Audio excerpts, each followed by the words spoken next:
नमस्कार। चित्तौड़ दशा में समाचारों में पुनः आप सभी का स्वागत है। नजर डालते हैं आज के समाचारों की ओर। चित्तौड़गढ़ नगर के 37 क्षेत्र में स्थित एक होटल में गत दिनों एक युवक की संदिग्ध परिस्थितियों में हुई मौत एवं उसके बाद इस घटना को लेकर वाल्मीकि समाज द्वारा लगातार किए गए प्रदर्शन के बाद आखिरकार पुलिस ने इस मामले में 3 दंपति समेत 9 अभियुक्तों को गिरफ्तार कर लिया। इन दंपतियों में एक चित्तौड़गढ़ निवासी भी शामिल है, जिसको लेकर मृतक के परिजनों ने पहले ही आशंका व्यक्त कर दी थी। इस मामले को लेकर वाल्मीकि समाज ने उदयपुर में भी जोरदार प्रदर्शन किया था और यह मामला गत कई दिनों से सुर्खियों में बना रहा।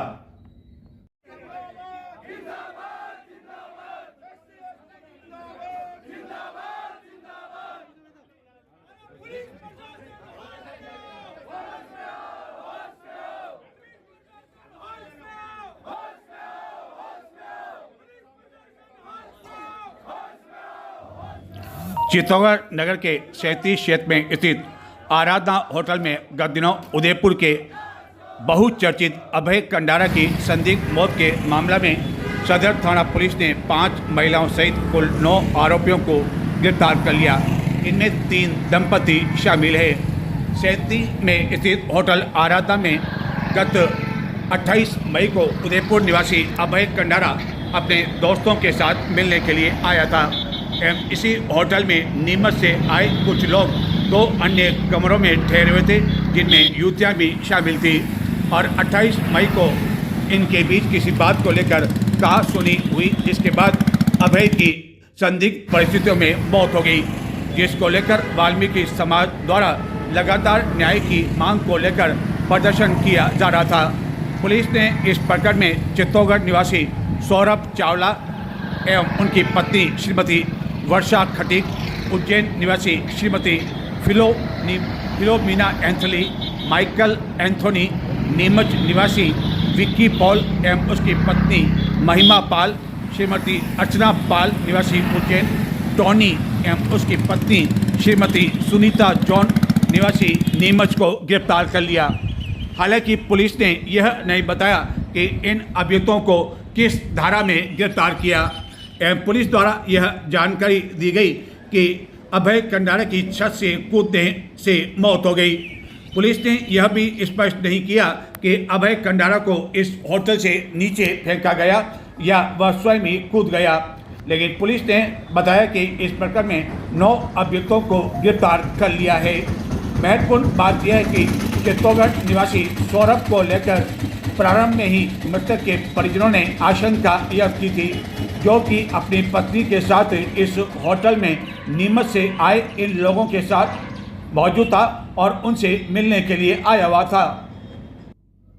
चित्तौड़गढ़ जिले में अवैध नारकोटिक्स पदार्थों की तस्करी के खिलाफ चलाए जा रहे अभियान के तहत जिला विशेष शाखा टीम एवं कपासन पुलिस द्वारा संयुक्त रूप से कार्रवाई करते हुए 2 तस्करों को गिरफ्तार कर उनके कब्जे से 4 किलो से भी अधिक अवैध अफीम जब्त कर उन्हें गिरफ्तार कर लिया और उनसे अग्रिम पूछताछ की जा रही है।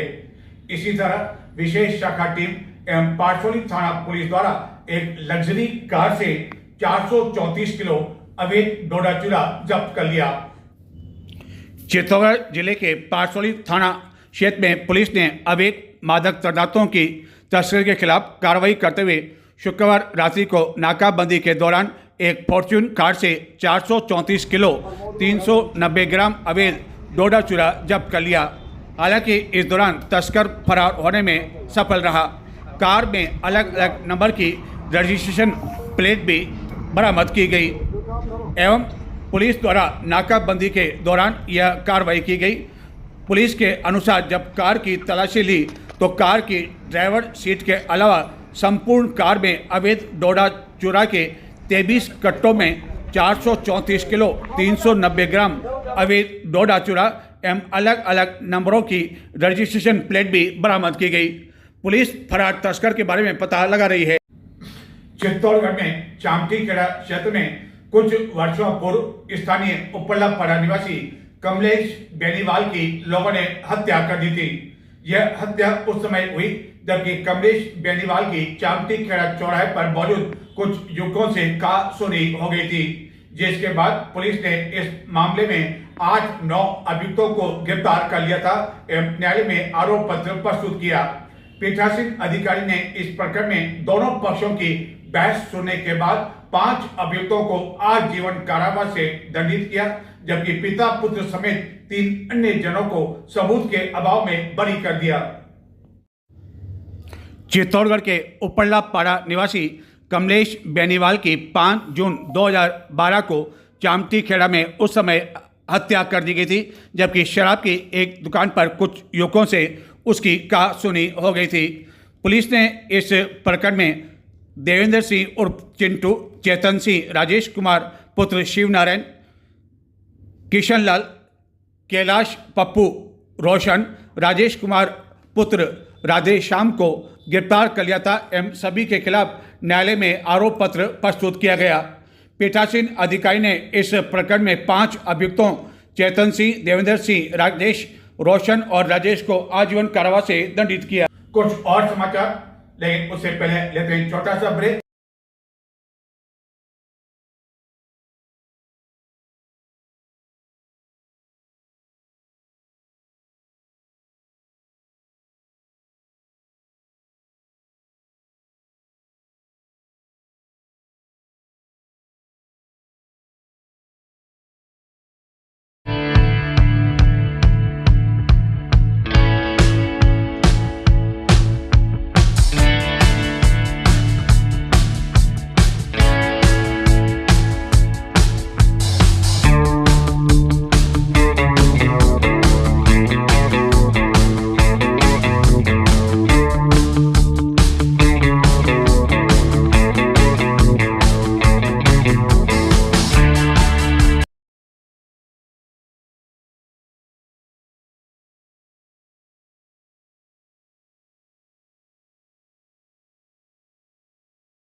ब्रेक के बाद समाचार में आपका पुनः स्वागत है। आगामी सोमवार को चित्तौड़गढ़ नगर एवं जिले में ईद का पर्व परंपरागत तरीके से मनाया जाएगा।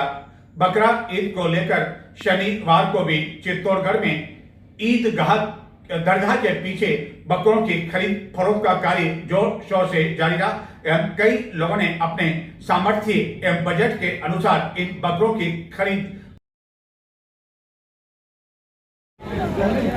मुस्लिम समाज द्वारा ईद उल अजहा यानी कि बकरा ईद का पर्व सोमवार को हर्षोल्लासपूर्वक मनाया जाएगा। गंभीरी नदी के समीप ईदगाह पर सोमवार को प्रातः 8 बजे सामूहिक नमाज शहर काजी अब्दुल मुस्तफा चिश्ती करीमी द्वारा अदा करवाई जाएगी। इस दौरान शहर एवं आसपास के क्षेत्रों से बड़ी संख्या में मुस्लिम जन शरीक होंगे एवं ईदगाह में नमाज में शरीक होने से बाकी रहे नमाजी 7:15 बजे दरगाह में ईद की नमाज अदा कर सकेंगे। बकरा ईद को लेकर शनिवार को भी चित्तौड़गढ़ में कुर्बानी के लिए बकरों की खरीद फरोख्त का काम जोरों पर रहा। कई विक्रेता बाहर से भी बकरों को यहां बेचने के लिए आए एवं लोगों ने अपने सामर्थ्य एवं बजट के अनुसार बकरों की खरीदारी की। एम्बुलेंस का दुरुपयोग तो कई बार आपने होते हुए देखा है, लेकिन अब दुरुपयोग अब एम्बुलेंस से परिवार के सदस्य शॉपिंग करने के लिए भी मॉल में जाने लगे हैं। चित्तौड़गढ़ में 5-50 नहीं बल्कि इससे भी कई अधिक एम्बुलेंस है। इनमें से कई एम्बुलेंस का आए दिन दुरुपयोग होने की शिकायत मिलती रहती है। ऐसी ही एक जानकारी दिखाते हैं आपको किस तरह एम्बुलेंस में बैठकर परिवार पहुंचा एक मॉल में एवं की शॉपिंग। चित्तौड़गढ़ जिला मुख्यालय स्थित श्री सांवलिया चिकित्सालय में यूं तो चित्तौड़गढ़ के साथ ही आसपास के ग्रामीण क्षेत्रों से प्रतिदिन कई मरीज उपचार के लिए आते हैं, लेकिन इतने अधिक भी मरीज नहीं आते हैं कि उन्हें रेफर करने के लिए इतनी अधिक एम्बुलेंस की आवश्यकता पड़े। एक जानकारी के अनुसार चित्तौड़गढ़ में लगभग 80-90 लोगों ने एम्बुलेंस के लिए लाइसेंस ले रखा है और कई एम्बुलेंस यहाँ चिकित्सालय परिसर में खड़ी रहती है, लेकिन जानकारी के अनुसार इन एम्बुलेंस का दुरुपयोग भी हो रहा है। दरअसल एम्बुलेंस खरीदने के लिए किसी तरह का कोई आरटीओ को टैक्स देना नहीं पड़ता है, यानी कि सभी तरह के टैक्स से यह एम्बुलेंस मुक्त रहती है।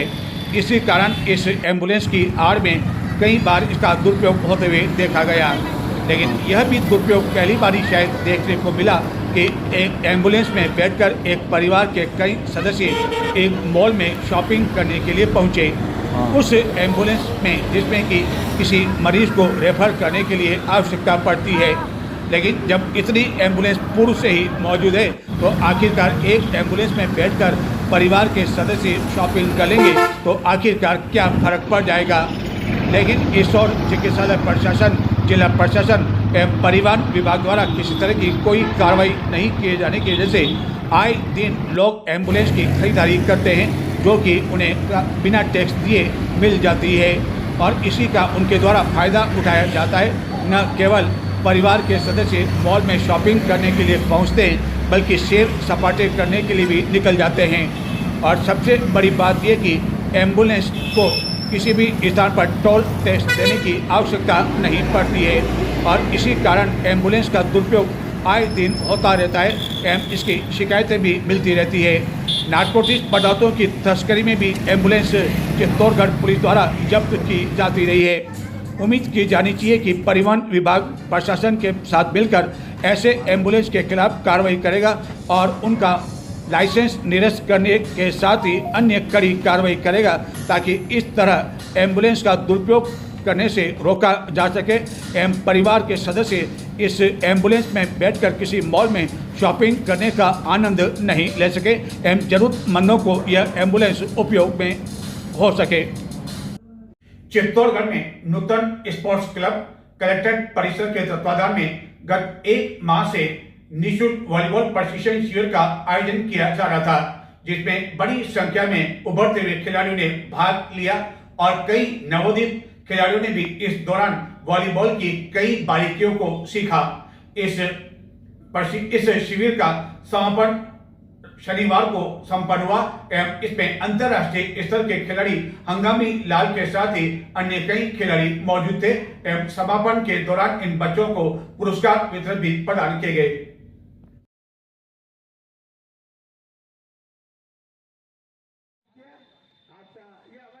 नूतन स्पोर्ट्स क्लब कलेक्ट्रेट परिसर के तत्वाधान में आयोजित 1 माह का निःशुल्क वॉलीबॉल प्रशिक्षण का समापन शनिवार सायं कलेक्ट्रेट परिसर स्थित वॉलीबॉल प्रांगण में संपन्न हुआ। इस दौरान अंतर्राष्ट्रीय स्तर के खिलाड़ी हंगामी लाल, जो कि पूर्व में विधायक भी रह चुके हैं, वह मौजूद थे। चित्तौड़गढ़ नगर में शनिवार को शहरी क्षेत्र में अपार जन सैलाब देखने को मिला। क्या महिला, क्या पुरुष, क्या बच्चे, हर कोई नाचते झूमते हुए देखे गए। ढोल की थाप पर महाकाल उज्जैन से आए कलाकारों ने तो ऐसा समा बांध दिया कि समाज के लोग टकटकी निगाहों से इन कलाकारों को देखने में लगे रहे। और यह जुलूस जब राणा संघा बाजार में पहुंचा तो वहां गुलाब के फूलों की बारिश ऐसे तरह हुई मानो की सड़क गुलाब के फूलों से पूरी तरह से सट गई हो। अवसर था महेश जयंती के अवसर पर अंतिम दिन आयोजित शोभा यात्रा का। इस शोभा यात्रा में हजारों की संख्या में भाग लिया लोगों ने एवं इसका जगह जगह अभूतपूर्व स्वागत किया गया और जिस तरह इस जुलूस में भीड़ उमड़ी वह अपने आप में देखने लायक थी। कई दिनों तक याद रहेगा मायश्री समाज के लोगों के साथ ही अन्य लोगों को जिसने यह जुलूस देखा। दिखाते हैं महेश नवमी के उपलक्ष्य में चित्तौड़गढ़ में किस तरह निकाला गया विशाल जुलूस और आप देखें इस विशाल जुलूस की भीड़ को, महिलाओं के नृत्य को, महाकाल से आए कलाकारों के प्रस्तुति को और आप लें इस शोभा यात्रा का आयोजन का आनंद। और मुझे आज्ञा दें, आपकी और हमारी मुलाकात होगी अब रविवार को नहीं बल्कि सोमवार को। तब तक के लिए नमस्कार। गुलाब के फूलों से सटी यह सड़क किसी अन्य शहर की सड़क नहीं है, बल्कि चित्तौड़गढ़ की ही सड़क है। और यह अभूतपूर्व नज़ारा शनिवार को उस समय देखने को मिला जबकि चित्तौड़गढ़ में महेश नवमी के अवसर पर विशाल शोभा यात्रा का आयोजन किया गया।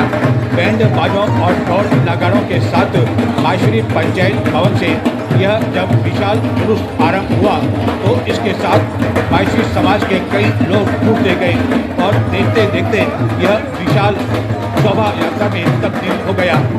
कई वर्षों बाद इस तरह का विशाल जुलूस एवं इतनी अधिक संख्या में समाज के लोग इस शोभा यात्रा में देखने को मिले। इस शोभा यात्रा का चित्तौड़गढ़ नगर में जगह जगह विभिन्न संस्थाओं द्वारा स्वागत किया गया। चित्तौड़गढ़ के विधायक चंद्रभान आज्ञा की ओर से केंद्रीय सहकारी बैंक के बाहर शोभा यात्रा में शामिल सभी लोगों का कुल्फी खिलाकर स्वागत किया गया, जबकि शोभा यात्रा के स्वागत में जगह जगह स्वागत द्वार लगाए गए एवं क्या कुल्फी, क्या आइसक्रीम, क्या लस्सी, शरबत, पान यानी कि कई तरह के काउंटर जगह जगह लगाए गए और मानो समाज के लोगों में इसके लिए होड़ सी मच गई। शोभा यात्रा की समाप्ति पर महाप्रसादी का आयोजन किया गया जिसमें हजारों की संख्या में लोग शामिल हुए। इस शोभा यात्रा का आकर्षण का एक केंद्र महाकाल उज्जैन से आए कलाकार शामिल थे जिन्होंने अपनी प्रस्तुति से सभी का मन मोह लिया।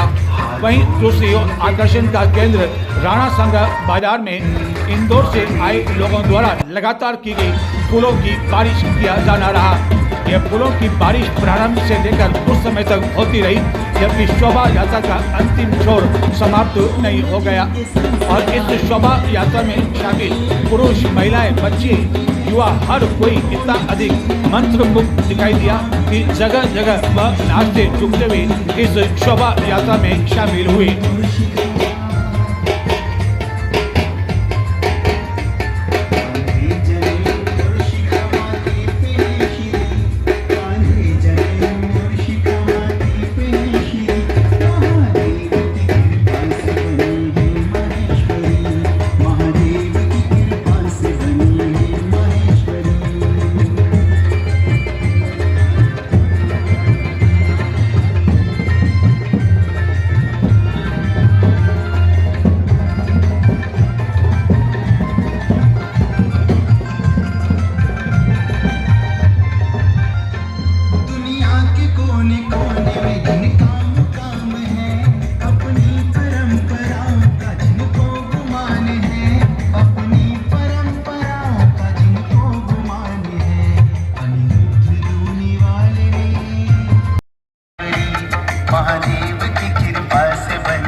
है।